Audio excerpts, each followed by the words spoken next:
Yes, so my name is Mileyka Burgos-Flores. I was born in Dominican Republic, Santo Domingo, in the capital city of Dominican Republic. I left Dominican Republic when I was 5 years old.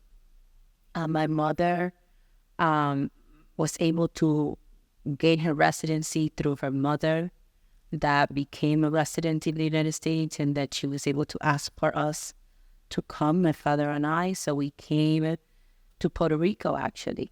Making it a Black Dominican family makes a difference because us as Latinos have our level of racism and mejorar la raza type of comments and mindsets that have been passed down from generation to generation. And even if you want to do better and learn better, that is our history and we need to reckon with it. But I think that the experiences I get in Puerto Rico, and I think that anybody that lived in Puerto Rico in the 80s and 90s can attest, it just makes you stronger. It makes you better. It gave me, and as much as I learned and you learn psychology and all of that, many of the amazing attributes that I have as an adult are trauma responses. And it's that trauma response of like, I'm going to show you that I'm not that you think I am. I'm going to show you that, that's not what we're all about. I'm going to show you that. So I think that I'm actually thankful. And I'm thankful for that experience that made me who I am, but also for the level of growth that I have acquired, not to be resentful of that level of experiences, because there were racist experiences that make you not love your hair, that make you not love your skin color, that make you not love the places where you come from, that categorizes you in a way that is not positive for a child. Because I'm talking to someone that's not even 15 years old. I was 7. I got to Puerto Rico when I was 5. So I'm going through this as I am 7, 8, 9 years old. And that's a very tough moment for a child. And to undergo those type of comments, it's really devastating, but then it's really that anchor that you have at home of that father that tells you you're so much better than what anybody can say. And that rooting at home that reminds you that we have a purpose here and that we came to do this, and how everyone really came to this country for my benefit, for my sister's benefit who was born in Puerto Rico. So it's really about, we are their dream, and it's that Latino leadership kind of bag that we carry of like, my parents came here so I could be the dream, so I gotta be the dream or else. I finished my 8th grade over there, and then went on to high school in Attleboro, Massachusetts. Got very intimate with the snow. Racism prosecutes you in a way that, or pursues you in a way that it's your shadow. So it was a different experience. I'm now 14. I have developed into a, beautiful young woman, and boys look at you, and you are in that moment, and then you look different than everybody else. So you're like now exotic, and but the rhetoric continues, and the treatment from the teachers, because I never received that treatment from my teachers in Puerto Rico. Lovely teachers in Puerto Rico, one of the best teachers.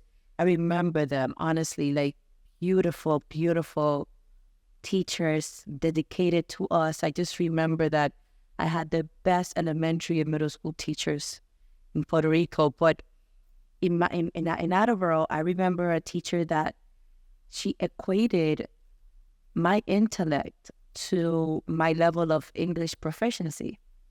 So you can speak English, you can do math.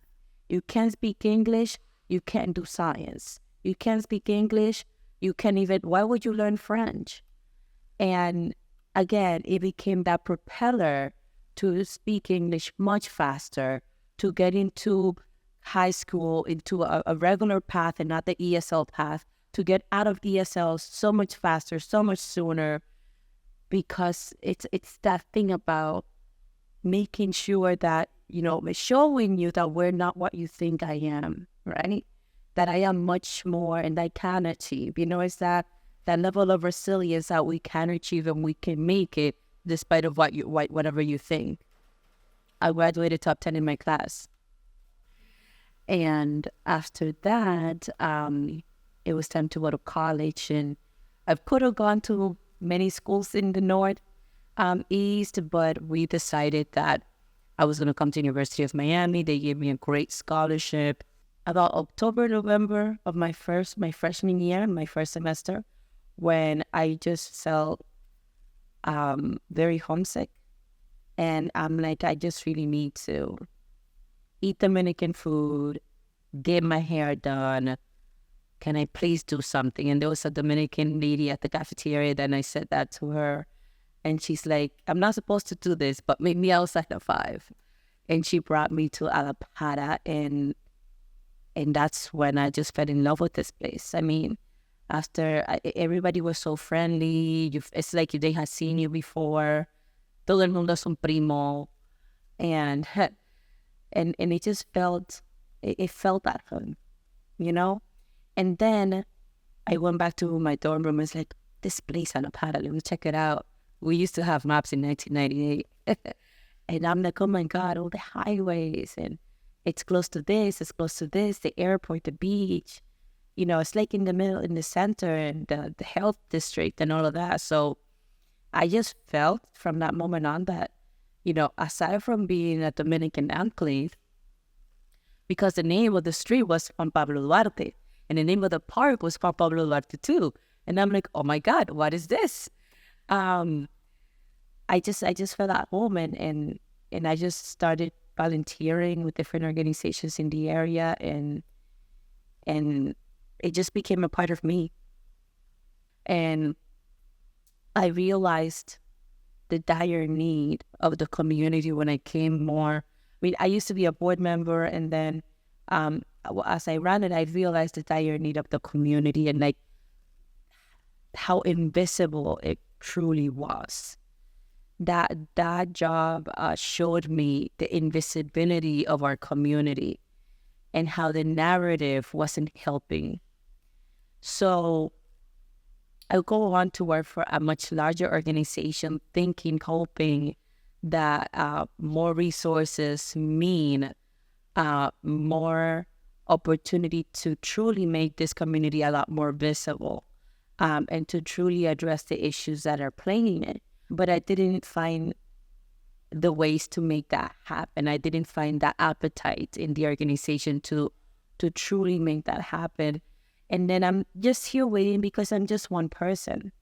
And I'm thinking, well, there's so many leaders, because I never thought of myself as a leader. I would just take on stuff and do it and have a good time doing it, but never me leading the charge. It was like me and my friends are doing this, my friend and I are doing that, but never leading a social charge. So I saw a building of a business that got demolished. And it was really sad because I liked that place a lot. They had good food. And I have a friend that wanted to buy the place, and they just demolished it. And she's like, oh, can't buy it anymore. And then we kept looking. There were some upgrades in 2014 or so, or 2012. There was some upgrades to the little Santo Domingo area, painting it really nice. And then a few months later, 18 months or so, that after installing impact-proof windows and painting and all of that, the building is demolished. The owner sold it. All the tenants had to leave. And it was just a big wake-up call for me. And I'm like, either you continue to try to get someone else to do something, or you just take on your tools and do it. So I spoke to South Florida Community Development Coalition, which is a local nonprofit that does amazing work. And I spoke to one of my mentors, and I said, this continues to happen. This is not going anywhere. What can we do? And at that moment, JP Morgan Chase had a neighborhood development grant. And I left my job. I took a leap of faith and I just left my job. I started working with our Federal Community Development Coalition on that project of the Equitable Development Action Plan. And through the Equitable Development Action Plan, we did a community survey. We did a small business survey just to understand what is going on. And as we did all this research, it surfaced how rent had increased 70-something% from 2000 to 2016. How, home values had doubled. How income had only increased 10% or 8%, but all the other markers were the same. Something that I've always criticized in a way is something called extractive research. And it's how many universities or researchers go to a community, get the information, say thank you very much, present their findings, and keep walking.